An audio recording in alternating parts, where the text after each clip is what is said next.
When you go out now, when you go out, most people go, all right, what they tap their legs, don't they? Go wallet, keys, phone. Do you go wallet, keys, phone, Grammy? Right, let's go. Right.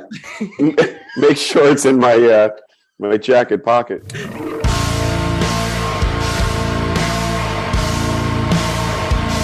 I am joined by Mr. John Petrucci from Dream Theater. Yes. How are you? Wow, that sounded like you were like, I scored a goal or something. Yeah. I have on the show. I think you're the best guitarist in the world, are you not, at the moment, technically? Oh man, that's nice of you to say. I would not say that. I would. By a mile. There are many, many amazing guitar players, a lot better than me out there. I don't know. Sure. I don't know. I mean, look, I definitely think, you've inspired a whole new generation of players that, they are up and coming and certainly I'm sure on your radar, but no, man, I think you are the best living guitarist in the world. Wow. That's it. All right. End of interview. I'm done. Hi. I've also been working on these as well. So, nice. You and I will be in competition. Perfect. All right. I wanted to break the ice with you by playing a very quick fire question round. The game is called This or That. And I came up with it about 20 minutes ago. And, what I would so it's tested. Yeah. It's been tried and tested, man. Right. So I would like you to, without hesitation, to answer these questions without much thought and just give an answer and don't think about it too much. You ready to roll? All right, fire away. Okay, Dark Eternal Night or Awaken the Master? Dark Eternal Night. It's a tune. Untethered Angel or On the Backs of Angels? On the Backs of Angels. Okay. Hypersonic or Acid Rain? Hypersonic. Okay, we could go for a drink. Schmedley Wilcox or Instrumentally? Schmedley for sure. Really? Okay. Yeah. Okay, it's interesting. Penultimate one, Dramatic Turn of Events or Distance Over Time? Distance Over Time. Okay. And the last one, you'll be pleased to know. When the Water Breaks or 3 Minute Warning?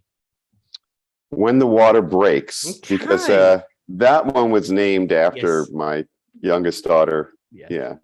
Man. Exactly. I'm a bit of a geek when it comes to your music. I think Gotcha. I was reading Dream Theater sleeves when all of my other friends were reading Playboy. So that's kind of I did the same thing with Rush when I was growing up. My friends and I, including John Mayung, we grew up together, and Kevin Moore, our original keyboard player, and a whole bunch of buddies. We would just hang out and geek out about all things Rush. Yeah, I mean, read all the sleeve, everything that you're talking about. I wonder if people have lost that relationship with music. Physical. I don't know.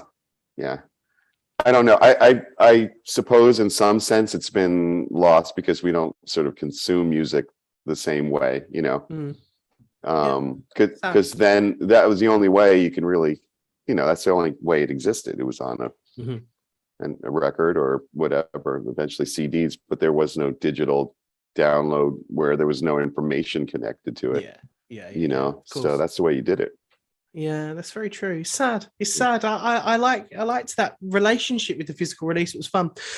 John, I would like to congratulate you on Terminal Velocity, of course, A View from the Top of the World, and you've won a fucking Grammy. That's mental. That's insane. That's crazy. When you go out now, when you go out, most people go, all right, what they tap their legs, don't they? They go wallet, keys, phone. Do you go wallet, keys, phone, Grammy? Right, let's go. Right.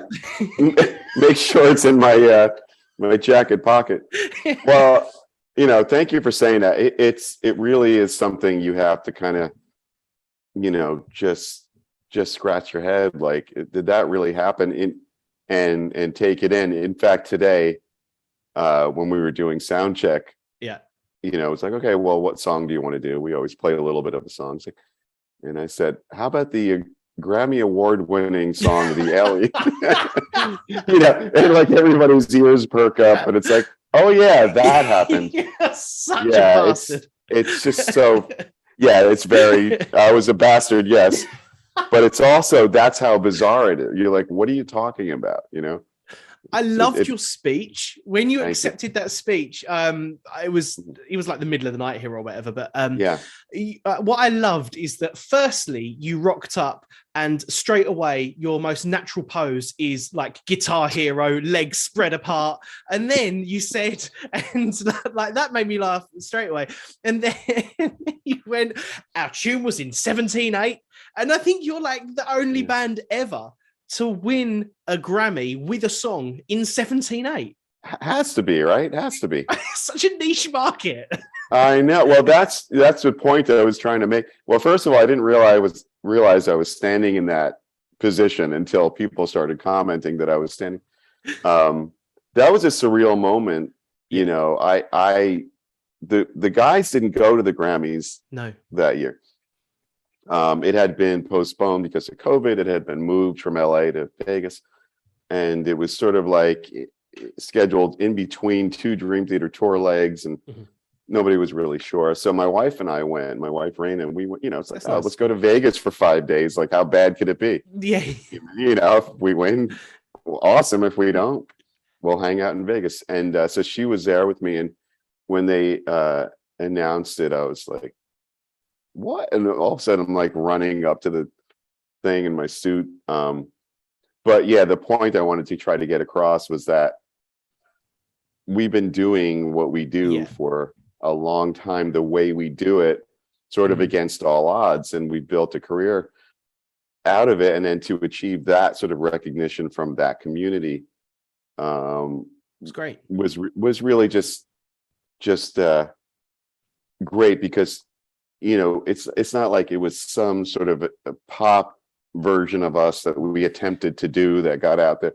You know, it was probably one of the most complicated songs we ever wrote. So it was nice to, you know, my point was like, do what you do, you know, believe in what you're doing and do it with a ton of conviction. Then when those sort of moments happen, it feels that much more satisfying, you know. It's amazing. And look, congratulations. And as I say, I've been a lifelong Dream Theater fan. And if anyone deserves it, and certainly in my opinion, it really is you guys. Before we talk about, you know, Dream Theater and the success of your tour, I have a very personal request. Sure. I really, before I die, need to see Liquid Tension live. Can you make that happen? Yeah, I think we can make that happen. Sure. Yes. You know, the question is always a when, you know. No. Stop throwing obstacles in the way. Stop. Sorry, I know. You know, because you I would say there's a high probability of that happening, because you know, it's something that we always talk about whenever we're together and working on. It's like, oh, wouldn't it be fun to tour again? Yes. You know, you're dealing with 4 guys, or 2 of them are in one band, but the other 2 are in all different bands. So scheduling is so hard. But I would love to do it. We'd all love to do it. You know, listen, have faith, because for a long time I was asked, you know, when are you going to do another solo album? And I would sort of give a similar response. Okay. Or are you ever going to tour, you know, as a solo artist? And I would give a similar response. Yeah. And both those things happened. Yeah, but they took like 15 years, John. I might not live for 15 years. I think you're good. I think you're good. I don't know. My cholesterol, man, is through the roof. So that, okay, I will. I'm going to hold you to that. I'm definitely going to hold you to that. But what the other thing I want to ask is, when you released Liquid Tension 3, my God, like what an amazing response you had. Yeah. Is there scope for Liquid Tension 4? Say that again. I heard part of the question. Sorry, is there scope for LTE 4? Do you think there sure is? Absolutely. Nice. Okay. Absolutely. Yeah. And then, you know, perhaps that would be the best time to tour. You know, do Liquid Tension 4 and then tour on all of it. Yes, just yes. That would be 2047. No, Fucking hell, man. Um, I'll be retired by then. And that's only 20 years from now. When it comes to the structure of going back to Dream Theater, I know that you've changed your set, for this part of the tour that you're currently in. When it comes to putting together a set, who is it out of you that has the final say over what songs you're going to play in the order? Okay, nice. Well, let me explain the process. Okay. It's something where we'll have conversations about, hey, what songs, you guys have any ideas of what songs you'd like to play next tour or whatever, and everybody will kind of give their opinion. Oh, it would be great if we did this, that, and the other thing. And then I'll go ahead sort of with that in mind, and knowing that we're promoting, such and such album, and how much time we have to play the music, how long the set is, and go about doing it. And I'll come up with, I don't know, could be anywhere from 2 to 4 to 5 different versions. Hey guys, here's this, here's A, B, C, D, And generally, I'll present it. Generally, everybody kind of they get it, likes the same one, which is interesting. Yeah, and some of that is doing it from a show perspective, as far as what could sort of flow and go one into the next, and as far as guitar tunings and changes and stuff like that. Some of it is like, now with Mike Mangini, which songs have we not played live with him yet? Because that's always fun. And in fact, it's something that you have to actually take a moment to acknowledge. When we just started this leg, and we threw in 3 songs from 6 Degrees. Sure. And we had one day of rehearsal in Tel Aviv before the first show. We played them, and it sounded great, And then and then Mike was like, "Yeah, so, everything okay?" And it clicked. I was like, he never played these songs with us before. He's looking for a little bit of recognition. Yeah. I'm like, Mike, that was sorry for not saying it, but that sounded awesome. Yeah, that sounded shit. No, I'm joking. Killer job. Yeah, it's like, oh, okay. But it's like, you have to kind of acknowledge those things. So, they all kind of go into it. But yeah, I'm the one sort of tasked with doing that. But it's also, again, it's everybody giving the thumbs up or not. Sometimes people say, "Oh man, really rather not play that song." Blah blah blah blah blah. I know, just there's lots of, it's like a puzzle. There's so many variations and things you can do. And I have friends out there in the Dream Theater community that I also could sort of pick on to say, "Hey, what's the rumblings about, like, what fans would love to hear?" Because I don't want to ever be out of touch with that either. And intertwining with that comment, John, when you are writing a new song, a new album, do you take into consideration? And I know this might sound like a stupid question. You've been doing it a long time. It's obviously a successful business. Do you take into consideration what feedback you are getting from the fans online? And I'm not talking about the trolls, because, fuck them, but actually, like, when you hear people say, "I really like this part of the song and really like that part of the album," do you listen to that? Do you take that in? I think it makes you think sometimes, like, if you see a specific kind of reaction that's very across the board. Sure. And you realize that maybe that's not something you've explored in a while. Okay. Then something kind of clicks, and you can't help but have that in the back of your mind. Like, I never thought about that.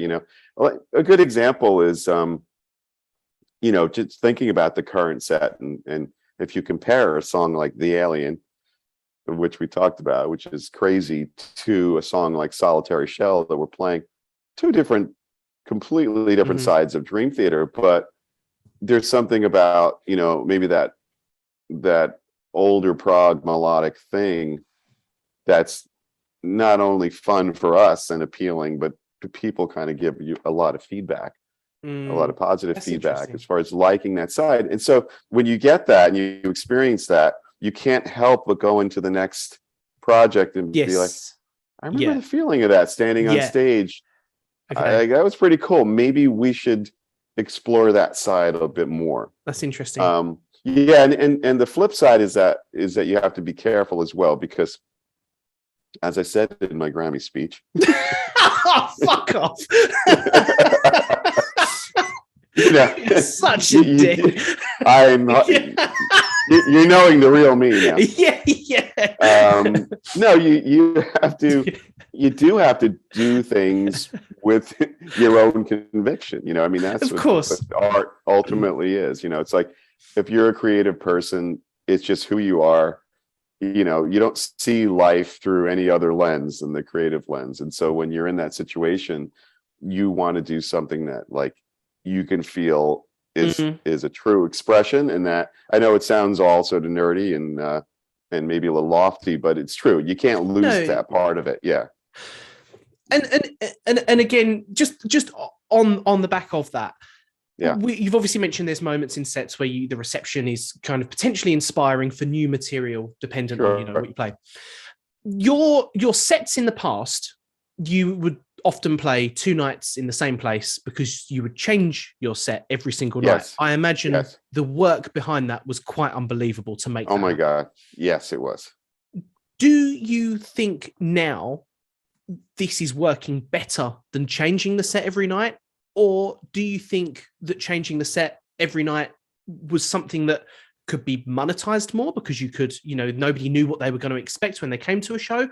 Or as Jordan said on a previous interview, this is now kind of like the equivalent of like a Broadway show. This is the experience that people are coming for. Yeah, well, it's sort of a complicated question because there's a few things to look at there, because both ways have their merits, right?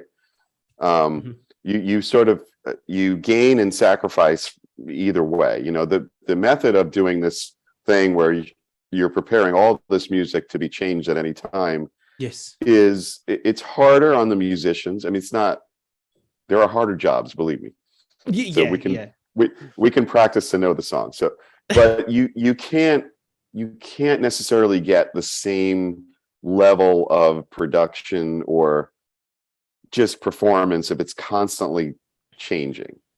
That's interesting. You sacrifice that part of it because we put so much work into like making this be, I don't know, just like a great night of music, and also something that people walk away from saying, really enjoying it. Oh, that was so cool. It's not just like a rock band in a club and calling out tunes type of thing. Like, we like to have an element of production. Of our favorite bands of all time always did that, whether it's Rush or Iron Maiden or whoever it is. But the other side of that is that you do lose that kind of spontaneity, and a lot of Dream Theater fans will come to multiple shows. So having it be the same, it doesn't attract that, the same type of people. So I think, and we've had this discussion as a band, I think there's a balance there that requires a little bit of both. Where if there are revolving sets, that's fine, but the production needs to be in place for all of the sets. And if there's a balance there, then we could achieve, especially like you said, when playing 2 nights in the same venue, then I think that's the best of both worlds, but 100%. Doing it the way we used to do it in this at the current level that we're at, it's not possible. So it would have to be, have to be that method. You're a Grammy award-winning band. You've got to have the production and we can't be Joe Schmo Productions over here. You are in the driving seat for inspiring the next generation of not only guitarists but progressive bands. I really wholeheartedly think that. I mean, for example, over here, there's a band called Haken, and they're really taking off, and you can tell that they have completely taken at least 50% of their cues from you guys. How does that feel when you spot these new emerging bands and you kind of hear some of your own taste and style influencing the younger generation of prog bands? Right. I mean, it's pretty awesome. It really is, because I always sort of just put myself back into the position I was when I was learning how to play guitar, and, I was a teenager, and into certain bands and how those bands inspired me to do what I wanted to do and to make my career. So now when I see that happening, as a result of what we're doing or what I'm doing, it's just so cool. Like I could completely relate. I just put myself back in that into that position, and it's like, wow, I wonder if any of those bands ever felt that way, when we were up and coming. So it's a really, you feel sort of humbled by that. And I think that the important thing with bands doing that, and usually if they've achieved any level of success, they have done this. But the important thing is to not only be influenced by a certain band or number of bands, but to find their own voice. Yes. As well, because it only goes so far. I mean, you can't be a copycat band of. No. Yeah. That's hard. That's hard though. When you guys use all the notes and there's none left. Everyone else is fucked. Like, just right. Where do we go? Well, that is what blows me away. And Jordan and I talked about this before. Like, there's only, a certain amount of notes. Like, how does new music constantly? How do people just figure out new ways of organizing those 12 notes? In different ways. It's so bizarre. It really is bizarre. It's crazy. We're talking about sort of aspiring artists. What would your advice be, John, to a band in a new band in the 21st century? We're just coming out of COVID. Restrictions around the world are still in place. In certain countries. What would your advice be for an unsigned band that were really kind of struggling to make that next step, but looked to people like you as their heroes, as their idols, and they wanted to follow those footsteps? Right. Well, it is really, really challenging now for young bands. It is. It's so expensive to go out and do this, on any level. And my advice is, you got to be willing to put in the hard work and make like really big sacrifices if you want this. And I remember doing this as well, back in the day on our first tour. I mean, we had a van and drove ourselves and didn't get any sleep and didn't get any money and played and eventually, made things happen. And so, that's something I think that bands need to have, that reality check. And the ones that do and that are willing to do it and do it with a great attitude and come out and be like, I mean, a lot of these guys, like, they don't have a tech. They're their own tech. They're packing up their stuff, Imagine that. Terrible. My own guitar. Fuck off. There's one crew guy, if they're lucky, who will do the sound and, tour manage and drive. And, it's hard. It's a hard life at that early stage. So as long as you have perspective on that and you're willing to do that, yes, and that type of thing is always easier when you're young. So I would suggest if you're going to do it, it's like, oh yeah, I don't care. I'll sleep sitting up for 12 hours. Not a problem. What's for dinner? McDonald's, great, no problem. That's amazing. But so that if that's helpful. Well, we all do it for the same reason. It's like, it's for the love of music and playing and being in that position, and as I always say, providing the entertainment for the evening. We love it. Well, I honestly I have the most enormous of thank yous for you, because you've inspired some of my favorite players, who are kind of aspiring. As I mentioned earlier, you've got Charlie and Rich from Haken. You've got Pliny, of course, who I know. Well, I'm wearing a Pliny t-shirt, and nice. Of course, and and if it wasn't for you guys, I wonder if those artists would be about. John, my last question for you, because I definitely kept you longer than you probably wanted to be here, but in 100 years, how would you like to be remembered? What is your legacy that you want to leave behind for the world? Wow. Well, I mean, we're talking about music, but that's a deep question, because, your legacy is your family. It's what you do. Yes. Yeah, but put them to one side. Don't worry about it. Put them to a side. Okay. Well, actually, maybe that is. Maybe you want to be remembered as a dad. Maybe that's a great dad. You think about what's the most important thing that you do in your life. There are your passions and your career and stuff like that. But if you are a husband and a father, that's the most important thing you have to do in your life. So it's not as important as 7/8. It's not as important. it's 17/8 maybe. Yeah. No, I am of course joking, but that's a very nice answer, John. That's a very lovely answer, and yeah, I was. Well, listen, I am Italian, so that's the way we do things, Yeah, that's cool. I guess I was kind of half expecting you to say, well, actually, that guitar riff during the glass prison, that's really fucking tough, so they can remember me for that. Right. That's second. Yeah. Listen, thank you for coming on. It has been a bloody pleasure. And from my point of view, it's just been fantastic to have you here. So thank you so much.